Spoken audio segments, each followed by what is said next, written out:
Sợ tá.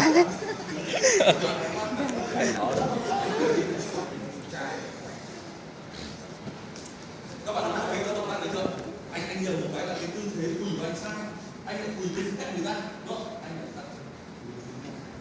Sắp vào đây, được.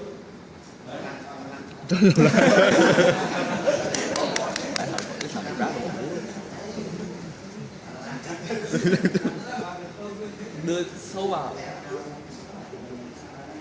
Đấy.